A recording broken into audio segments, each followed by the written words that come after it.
Hi అందరికీ శనగపిండితో కొత్త recipe చూసేద్దామా. మీలో తెలిసి ఉండొచ్చు, మా సైడ్ అయితే ఇది పిట్లా అంటారు. సో ఏ విధంగా చేసుకోవాలో ఈ వీడియోలో తెలుసుకుందాం, వచ్చేయండి మరి.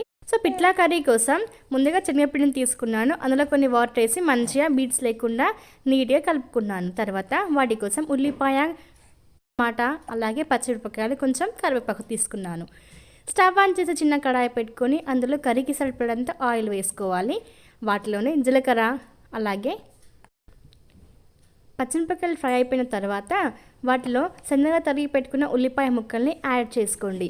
ఈ ఉల్లిపాయలు, పచ్చిమిరపకాయలు, కరివేపాకు ఆయిల్లో మంచిగా ఫ్రై అయిపోయిన తర్వాత వాటిలో కొంచెము అల్లం వెల్లుల్లి పేస్ట్ని కూడా వేసి మంచిగా కలుపుకోండి.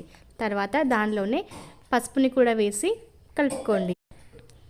ఇవన్నీ మంచిగా ఫ్రై అయిపోయిన తర్వాత వాటిలో ఒక టమాటాని కూడా కట్ చేసి వేసుకోవాలి. ఇవన్నీ కూడా మంచిగా కుక్ అయిపోయిన తర్వాత అందులోనే రుచికి సరిపడేంత ఉప్పు, కారంని కూడా వేసి మంచిగా కలుపుకోండి. ఆయిల్లో మంచిగా ఇవన్నీ ఫ్రై చేసుకున్న తర్వాత మనం ముందుగా కలిపెట్టుకున్నాం కదా శనగపిండిని, ఇవి ఇందులో యాడ్ చేసుకోవాలి.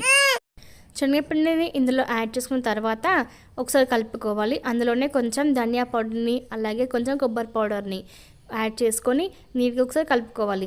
ఈ యొక్క 5 minutes పాటు మంచిగా మరిగించుకోవాలి. స్లో టు మీడియం ఫ్లేమ్లో పెట్టుకుంటా మంచిగా కలుపుకోవాలి. చూస్తున్నారు కదా, ఇట్లా మరుగుతూ ఉంటుంది. సో ఈ స్టేజ్లో అయిపోగానే మంచి కుక్ అయిపోయినట్టు అండి. సో చూస్తున్నారు కదా, ఇప్పటికైతే పిట్ల రెడీ అయిపోయింది. ఇది చల్లారితే కొంచెం గట్టిపడుతుంది. ఇది చపాతీతో కానివ్వండి, పూరితో కానివ్వండి, రైస్తో దేనితో తిన్నా చాలా బాగుంటుంది. ఒకసారి మీరు కూడా ట్రై చేయండి. ఎలాంటి వెజిటేబుల్స్ లేనప్పుడు ఈజీగా ఇంట్లోనే ఈ విధంగా తయారు చేసుకోవచ్చు. మా ఛానల్ని సబ్స్క్రైబ్ చేసుకొని లైక్ చేసి మర్చిపోకండి. Thank you for watching.